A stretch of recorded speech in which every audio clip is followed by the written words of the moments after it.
Selamat malam, Shalom Bapak Ibu semua. Pada malam hari ini, sebelum kita berangkat untuk beristirahat, mari kita sejenak mendengarkan renungan firman Tuhan. Dan sebelum kita mendengarkan renungan firman Tuhan, marilah kita berdoa terlebih dahulu.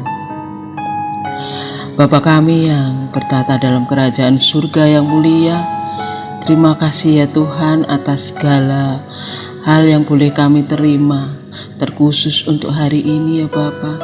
Terima kasih atas semua yang Tuhan berikan dalam kehidupan kami.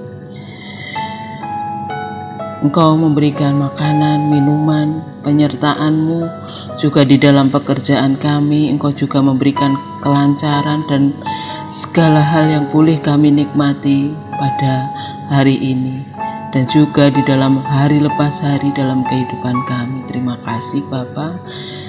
Kiranya Engkau senantiasa menyertai dalam kehidupan kami. Kami yakin dan kami percayakan kehidupan kami hanya kepadamu. Kami yakin dan kami percaya Tuhan memberikan yang terbaik dalam kehidupan kami.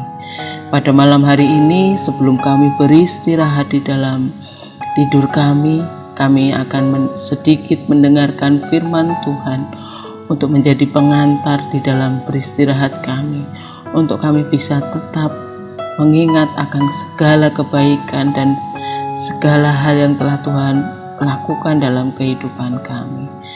Ya Bapa, kiranya Engkau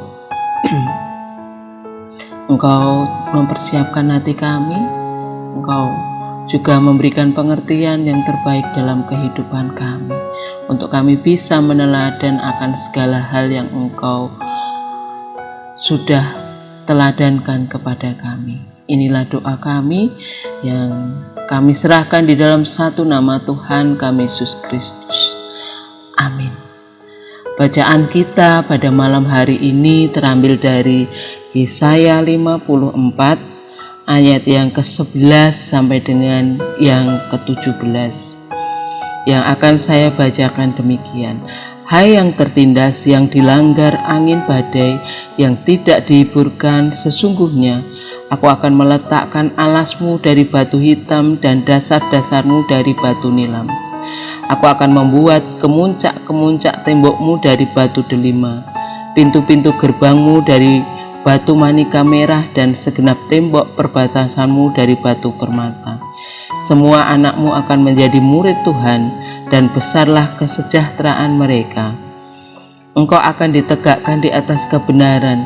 Engkau akan jauh dari pemerasan, sebab engkau tidak usah lagi takut, dan engkau akan jauh dari kekejutan, sebab ia tidak akan mendekat kepadamu. Apabila orang menyerbu, itu bukanlah daripadaku. Siapapun yang menyerbu engkau, ia akan rebah melawan engkau. Sesungguhnya akulah yang menciptakan tukang besi yang menghembus api dan menghasilkan senjata menurut kecakapannya. Tetapi akulah yang menciptakan pemusnah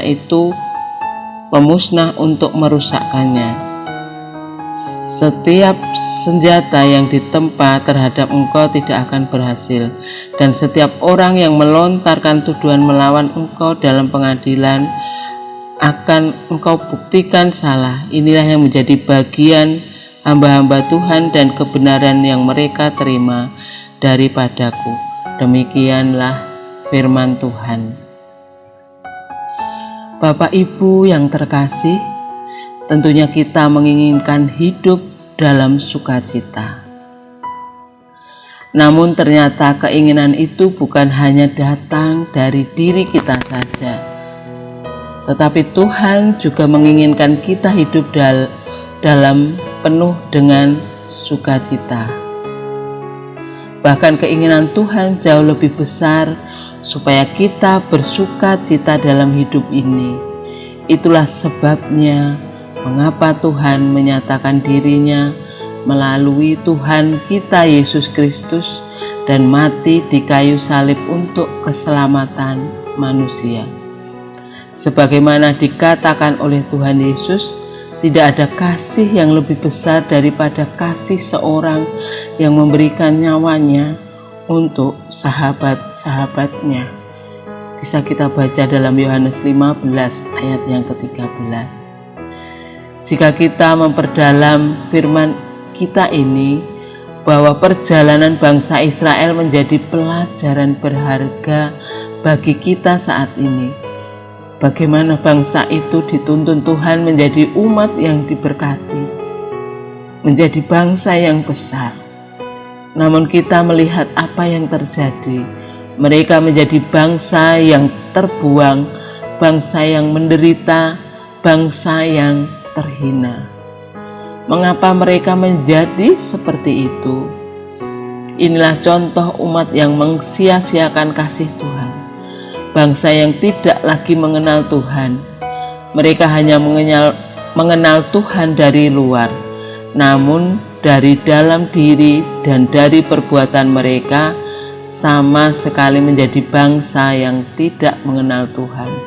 Inilah yang dinamakan kebiasaan yang tidak berbuah. Hal seperti itu penting untuk kita dalami. Bisa saja karena kita sudah terbiasa dengan kegiatan-kegiatan keagamaan kita di dalam gereja, sehingga kita jatuh kepada rutinitas tanpa buah dalam sikap, perilaku, dan pengharapan kepada Tuhan.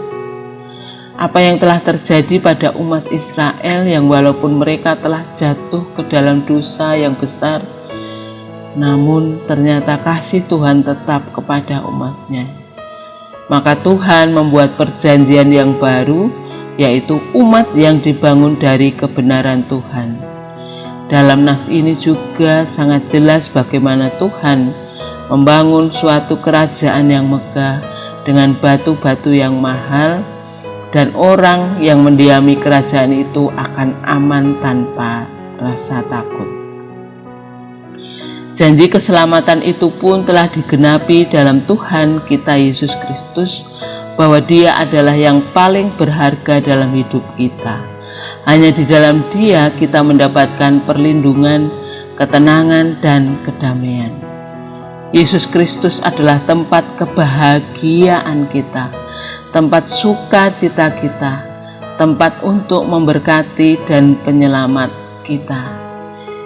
Itulah sebabnya Tuhan Yesus berkata di dalam Yohanes 15 ayat yang ke-5, sebab di luar Aku kamu tidak dapat berbuat apa-apa. Selanjutnya Tuhan Yesus juga berkata di dalam Yohanes 15 ayat yang ke-11, supaya sukacitaku ada di dalam kamu dan sukacitamu menjadi penuh. Bukan hanya keinginan Tuhan yang begitu besar supaya kita hidup dalam sukacita, tetapi juga Tuhan memberikan jalan dan memanggil kita untuk masuk ke dalam sukacita yang berasal dari Tuhan. Maka bagaimana kesungguhan kita untuk tetap menyatu dan bersama dengan Tuhan sepanjang hidup kita? Disinilah letak sukacita itu. Bapak Ibu, marilah kita tetap meletakkan segala hal di dalam kehidupan kita kepada Tuhan. Maka segala sukacita dalam kehidupan, segala kedamaian pasti akan kita dapatkan di dalam Tuhan kita, Yesus Kristus. Amin. Shalom Bapak Ibu. Selamat malam, selamat beristirahat. Tuhan Yesus memberkati. Amin.